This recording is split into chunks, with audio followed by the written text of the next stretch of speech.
Yes, sir. Welcome back, man. No moral victories, man. Like, comment, subscribe. Tell me how you feel. We this close to 1 million subscribers, man. Come on, let's get to the 1 million subscribers. Do that real quick before we get started, man. Today, JJ Redick and Tim Legler talked about this defense win championships in this era. You know, everybody putting up, damn near 150 points a game. Let's see what they're talking about, man. You gotta love when these two talk basketball, man. Around the proficient, My fault. the idea around the proficient offenses of today, and the old adage that defense wins championships. Can you just be an elite team and go deep in the playoffs? Can you just be an elite offensive team and win a championship? Because offenses are so good now. I mean, I've got the data here. We've been working on this, for a few days. You always do the data and the analytics. So I'm not really too much of a fan of that, but let's get to it. Offensive rating across the league in terms of best, worst, average just keeps climbing and climbing. And so I think to a degree, you have to be able to score, especially in the half court. In the half court. You still have to be able to defend. And so I think there's a couple ways to look at this. But what are your sort of general thoughts about today's NBA, the offensive efficiency off the charts, and how that translates to potentially winning it all? So here's the thing. You clearly have to be a great offensive team to win it all. Now, clearly. Your defense isn't going to carry the day. And you're Say it again. Now, your defense isn't going to carry the day. And you're just, an average to above average offensive team. Because you have to get to like certain numbers. The way that the game is set up, the number of threes taken, just the sheer proficiency and raw data say you're going to have to get to a certain number. Ooh, you're going to have to get to a certain number. I like that. Teams putting up 130. 130 might be close to what that number is, man. 120. Let your best defense be your offense, man. Oh, defensively, then, what do you have to be? I don't necessarily think anymore that you have to be like a team that we look at and watch through data and through the eye test and say, that's an elite defensive team. That's a great defensive team. They have a chance to win it because of that defense. Because I don't think that defenses in general have the level of impact on these great offenses that they used to. Ooh, that's a powerful statement. Great defenses are not having the impact they think they're having on today's offense, man. General have the level of impact on these great offenses that they used to. I like that take right there. Can you be porous defensively and win a championship? No, I don't think you can be. You can't be bad. Can you be adequate and be able to ramp it up like when you need to for a stretch in a game? It's important. We have to be connected right here for the next 4 minutes to get this win in a big. It's important. Put together. We have to be connected right here for the next 4 minutes to get this win in a big spot in the playoff series. So how y'all feel about that? He said about putting together it's not about having a great defense all game. It's about great segments of defense, for a nice 4-minute stretch of great defense. I like that take right there. I like that. Adequate and above, and then be able to dial it up when you need to. I like that. You have to at least be that in addition to being a great offensive team. I think that combination, but the notion that you have to be like this team that's suffocating and just lock down and shut you down defensively, I just don't think you need to have that to win a championship now. I have a point I want to make on that, but I want to go back to something you just said. Defenses don't have the impact they used to on offenses. Why is that? And I don't think it's one reason. I think it's a number of reasons. Okay. Why is that? First reason I would say, and this conversation comes up, and it always falls into the, older school mentality, new school mentality. Let's be reasonable. Let's be flat out honest here. Yeah. There are more highly skilled shot makers in the league than there ever been. But listen to this one more time. There's more highly skilled offensive players than ever before. Skilled shot. Let's be reasonable. Let's be flat out honest here. Yeah. There are more highly skilled shot makers in the league than there ever been by a mile. True. Look at the guys on these rosters, up and down the roster, that have added a handle, that have added a slide step three, a step back three, a catch and shoot three. There are just more shot makers on rosters. And so the floor's spread, the spacing's different. More guys are taking shots that they can make from distance. And so as a result, like, you can't funnel the ball to as many places defensively and end up in the hands of a non-scorer, which really helps your... You can't be swinging the ball around and hopefully it gets into the hands of a non-shooter. Let's say like a Tabo Cephalosha or something, man. So one of the players like that, man. Who else was another player that you didn't really have to guard? Like, we talking about one of those players. So let's listen again. From distance. And so as a result, listen up. Like, you can't funnel the ball to as many places defensively and end up in the hands of a non-scorer, which really helps your defense out, right? That used to be the case. There were guys on the floor that served a specific role on the other end to guard people and were a liability offensively. You have far fewer of those in the NBA than you've ever. Facts. I like that. Even those guys now that you identify and say, that's a defensive-minded player. He's on this roster mainly because of what he can do defensively. Those dudes are making shots now at a higher level than ever. Facts. So defensively, you can't really game plan to try to force the ball in certain places. You're going to be okay because there's too many guys on the court that have too much skill as shot makers. For me, that's a lot of skill on these NBA courts, man. It's a lot of skill. The first reason I would list as to why defenses have less of an impact now. Okay. I'm glad you went there, and I think it's important. Speak on it. Because one of the things that I've been talking a lot about with different people, and I brought it up on the broadcast the other day when Austin Reeves hit a step-back three at the end of a shot clock. Primary ball handlers and primary scorers now having the ability to make threes off the dribble, and not just in pick and roll, but in isolation at an efficient clip. Call it 35% or more. That's good offense in the half court, right? That's 1.05 points per possession in the half court. I'm living with that. So that to me, stats. He knows in the half court. I'm living with that. I'm living with that. So that to me is a big part of all of this. Whether it's Luka, Tatum, Tyrese Halliburton, who, we're going to get into him in a second, but, going into that Lakers game for the IST championship, number one in the league in effective field goal percentage on shooting jump shots off the dribble. Like, that to me is his vision's great. That's a nice stat right there, shooting off the dribble. I'm looking forward, going forward, I want to pay attention to that stat more. Shooting off the dribble, not just catch and shoot players these days. Now they're shooting these threes off the dribble. So I like that, JJ. He's been great finishing. He's been great on drives. Obviously, teams are now forcing him left. We'll get into that in a second. But that to me is what has unlocked this level of stardom or superstardom, whatever you want to call it. I said superstar, but whatever. That to me is important in all of this. That Trae Young and Jalen Brunson and all these guys can make threes off the bounce and not just in pick and roll. It's a great point, because now there's even less ability to stop it, right? Because you're not, it used to be if you had guys that were really dangerous in that way, catch and shoot threes, whatever, like, you go face guard, you go play high side, you try to prevent them from getting in the first place. These guys are coming up the floor with it. They're bringing the ball up. You ever guard somebody, you don't really want to guard them, so you just face guard them and not let them get the ball. But now these dudes is bringing it up the court. Play high side. You try to prevent them from getting in the first place. These guys are coming up the floor with it. They already have it. Right? And they're going to be a threat from pretty much anywhere on the floor, either as an ISO, step back, or any brush screen, ball screen, and they get any space. The range that they have, how deadly they are. Combined with 35-footers. We talk about pace all the time.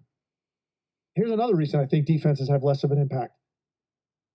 Early shots are more accepted by NBA teams as part of their strategy and what they're looking for. So you've now taken, it used to be like that first 8-10 seconds sometimes was more valued.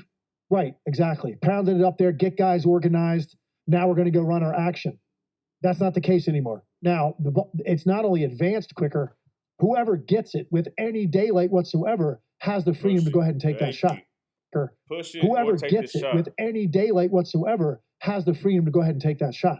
So it just puts more pressure on you defensively in the first place to be super connected. If your shooters is open, man, you got to shoot that. That's the best shot, man. When your shooters is wide open, that's the best shot in the offense, man. running back, cross matches are a problem. Miscommunications are a problem because the ball is going to be advanced to a guy that can make a shot and has the license to take it, and the freedom and the confidence of his coaching staff and his teammates to go ahead and let that thing go. So I think that also makes it more difficult for defenses to really have that impact. Now, look, you still have teams that you watch sometimes and go, man, they are really getting after it right now. Minnesota's at the top of the list for me right now, and watching them. Boston at times can really look that way.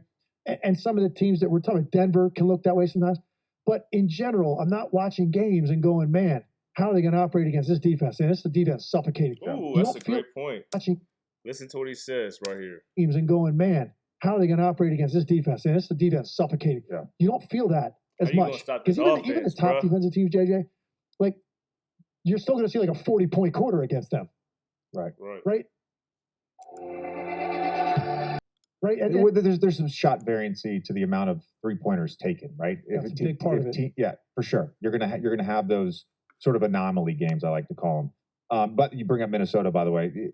One thing with them, outside of Conley, they're starting 5 positional size, and when they bring Alexander Walker off the bench, positional size. So they have positional size at nearly every position, depending on the lineup. And I'm going to get into some lineup stuff in a second, but I want to stay on this for a second because you brought up something, and I think this is important too. Having the non-scorer, the non-skilled player on the court, which used to exist even when I played. Absolutely. And I remember there would be games where if your guard, I'm not going to name the players, but I can think of 2 off the top. Well, who y'all think? What players y'all think? Non-scorers, but they were great, quote-unquote, great defensive players, but were a liability on offense. Who y'all think? Drop it in the comments. If you're guarding this guy, you are essentially in help on every pick and roll. It doesn't matter where he is. You're taking the roller. If the ball goes into the post or so-and-so is ISO'd, he with us. You're doubling. You're just going. You're doubling. And there's no rotation to the non-scorer. Playing free safety off that non-scorer. We did that in a playoff series. Oh, yeah. We did that in a playoff series for 7 games. Right? Oh, yeah. So, they're few and far between. Oh, yeah. That's right. And on that point, look, I think this is one of the reasons that Golden State struggled against the Lakers and why their starting 5 is struggling this year. To a degree, I think you can't play. And Draymond has shot well this year, but let's call him for what he has been for most of his career. He's a non-shooter, right? Not a high-volume guy. Not going to shoot a high percentage. He shot it well this year. Great take. So you're playing 2 non-shooters in that lineup.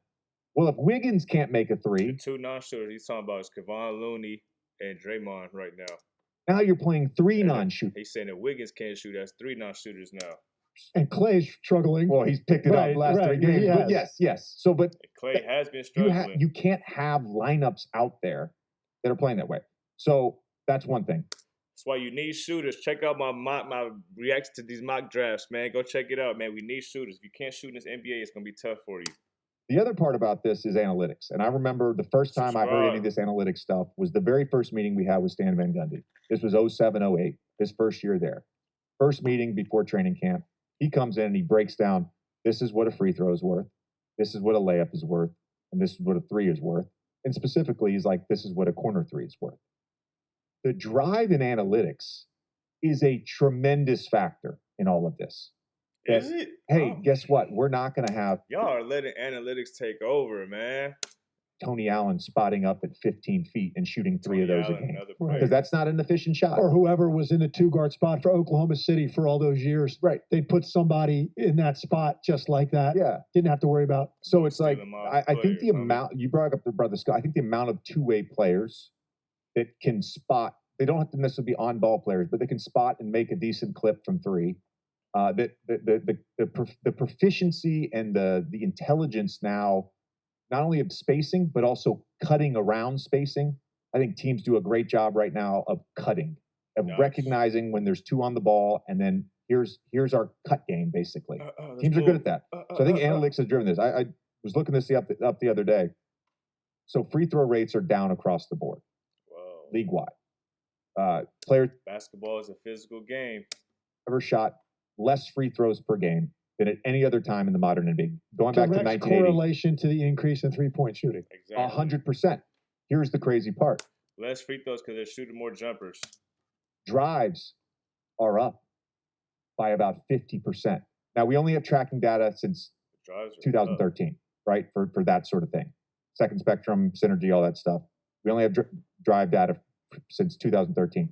But in the last 10 years, drives are up 50%, yet we're shooting less free throws. Now, some of that, I think, is bigs are smarter at the rim with verticality. Some of that is you drive to then kick for a three. Right. Some of that is all the that. intent of the drive now is more to kick than anything. But we are getting shots at the rim, and we're getting threes. We're taking less mid-range. So I think the analytics play a factor in this. The rules play a factor. Sure. Right? I didn't go there first. No, the rules play a factor. You thought I was going to go there first, didn't you? No. Break them down. I would say this. For anyone who wants, and I've told you this, and we can argue about this all day, for anyone who wants to go watch go watch a full film. Go watch a full game from the 80s. Go watch a full game from the 90s. Watch a game today. The play itself, I don't know that there's this big disparity between physicality, where there are more hard fouls, 100%. Okay. Were there certain teams, like I went and watched 2 of the 6 games from the 93 Bulls-Knicks series. And that Knicks team was physical. Like, they were physical. You can watch it. It's physical. I also watched that Phoenix Suns series as a kid. And I've rewatched every game in that series. That Phoenix Suns team was not physical with the Bulls. They got wherever they want. Jordan at the rim, Tom Chambers in the... Hold on. What's he saying? There is no verticality laid. So my point is, I don't know about that. Today's rules do favor the offensive player. Sure. 100%. Yet teams are smarter about not fouling. So we're not getting that efficiency piece in it. I think your first point is the real reason. I really do. I think analytics play a role. I think spacing. I think having no non-shooters on the court play a role. But I think it's the no non-shooters on the court. I think it's when everybody can hoop. That's the difference right there. As a sort of add-on to really no non-shooters, guys are more skilled. They're just across the board, on average, more skilled. So, all that being said, it gets back to the original question. When you are now sitting courtside calling games, when you're just watching games at home, do you find it, because I do, less frequently are you watching games where you're like, man, they're really getting after it right now. Like, they're really locking into these guys and affecting them. I just feel like I see it less. With certain teams, I see it more. Okay. With certain teams, I see it less. Listen to that. Question. Listen up. When you are now sitting courtside calling games, when you're just watching games at home, do you find it, because I do, less frequently are you watching games where you're like, man, they're really getting after it right now. Like, they're really locking into these guys and affecting them. I just feel like I see it less. I feel like certain teams, I see it more. Okay. I don't think that's going nowhere. I think there's going to always be moments where teams are locked in defensively all the way and shutting shit down. See it less. You know, like Grizzlies at full strength last year, I saw it. I've done a number of Knicks games when Mitchell Robinson's in the lineup. I see it. Okay. I see it. Yeah. There's a physicality. They're grabbing off the ball. There's all that stuff. Yeah, it happens. That ain't going nowhere. To my original question, that ain't going nowhere. There's 2 things I wanted to bring up. Let's look at the last 5 years. Okay. Denver had the number 5 offense in the regular season, the number 15 defense. But they were a top 10 defense from December 1st through March 1st. They were the number 4 most efficient defense in the playoffs last year. So they proved that they could at least be adequate, if not better than adequate. Golden State, when they won in 22, number 16 offense in the regular season, but the number 2 defense. Bucks, number 5, number 9. Lakers, number 11 offense, but the number 3 defense. Raptors in 19, top 5 in both, number 5 in both. You go back to 2000. Every single champion has either been a top 5 team in either defense or offense, or twice a top 10 team in both. And that was Dallas in 11, number 9, number 8, and 06 Miami, number 7, number 10. That's a while ago. So the rules changed. Why do we bring these rating team in both? Hold on. Has either been back to 2000. Every single champion has either been a top 5 team in either defense or offense, or twice a top 10 team in both. And that was Dallas in 11, number 9, number 8, and 06 Miami, number 7, number 10. Game was so much different back So then. why like do we bring these ratings up? Because they do matter when we're talking about contenders. They do matter. Yeah. But I look at the last point I want to make on this. I think about this. Do you have a lineup that can get stops? Yeah. You brought up the 4-minute. Do you have a lineup that can get stops? Do you have a lineup you could throw out there and say, we're going to hold them, we're going to limit them offensively? Of a lineup. Great point, JJ. That can get stops. Yeah. You brought up the 4-minute thing, like Right. where you got to lock in and get That's a stop. kind of what I was referencing. Yeah. Can you do go you have to a that? lineup? Yeah. And so, I looked at this. This is hoop talk right here. This is Milwaukee with their starters in Beasley. For sure. 109 defensive rating, not bad for today. 16.3 net rating. They're killing it. Philly's lineup with Batum, Melton, Maxey, Harris, and Embiid. 34 net rating, plus 34. They have a 101 defensive lineup. Spectacular. The Kings starters, 13.3 net rating, 105.8 defense. They're scoring so much points. Boston, who we're going to get into in a little bit, 19.6 net rating with their starting lineup, 100.7 defensive rating. Spectacular. Especially at home. The Bulls have a great lineup with Kobe White, Patrick Williams, and DeSomo, and DeRozan and Williams. Phoenix's lineup also has a great lineup with Durant, Gordon, Nurkic, Booker, Allen, although they've only played 7 games together, so it's a little bit different. And then the Clippers starting lineup. That's the other one that really stood out to me. 16.5 net rating, 105.9 defensive rating. They're 12-3 since they went to that starting lineup with Westbrook off and Terrence Mann in. So, that stuff to me matters. These were all the teams that had a 5-man lineup with 100 or more minutes and a plus 10 or better net rating. The one I didn't include in this is Indy because it's a Ponzi scheme. They have a lineup with a 17.7 net rating, but their defensive rating on that is 116.7. So I don't believe in that in the playoffs. Yeah. I think all that data, backs up what we're saying initially, which is you better have a lineup that can compete and affect for stretches, and certainly important stretches, tight games, right? You have to be able to guard. Overall, though, we'd view, I think, fewer teams now as having a defensive identity. Like that's what differentiates them, because we're so enamored with what these teams are doing offensively and these numbers that are being put up like every single night. A slate of games last night, just pull it up. You can see 8 teams get to 130. It's like, man, it happens all the time now. So and I felt like before this era of what offense looks like in the NBA, I felt like it was more often you could look at a team and say, that's their identity going into a game. And for the next 48 minutes, you're going to expect to see certain things defensively, and usually at the sacrifice of some things offensively because of the personnel you had on the court. We're specializing in defense. That's not the case anymore, man. These guys now that are some of your top defenders, they're also capable of getting you 15 to 20, at least, right? And you can't leave them to that extent. Right. So I just feel like the tone and tenor that these teams take and the way we break them down when we're watching them, fewer teams have that. But yet the teams that will be left standing at the end will be able to put teams on the floor that can really get after you defensively for stretches when you have to have it. Yes. I left out one 5-man lineup that has a positive of 10 or more, and that's Denver's starting lineup. And shockingly, they have a defensive rating of 112.3, which isn't great, but again, they're scoring nearly. Sheesh, hey man, that was good right there. That's good basketball talk right there, man. Shout out to JJ Redick, Tim Legler right there, man. I'm gonna say offense, man, is running the NBA, man. It's all about getting these points up, man. And like they said, it's about getting stops in spurts. Good 4-minute stretch of really getting after it, limited teams to what they do. But it's really about teams making another team keep up with you on offense. If I'm scoring 130, you're gonna have to find a way to keep up. So that makes a lot of sense. I don't think defense wins championships anymore. I don't think that's how it goes, man. Let me know what y'all think in these comments. Subscribe, man. Come on.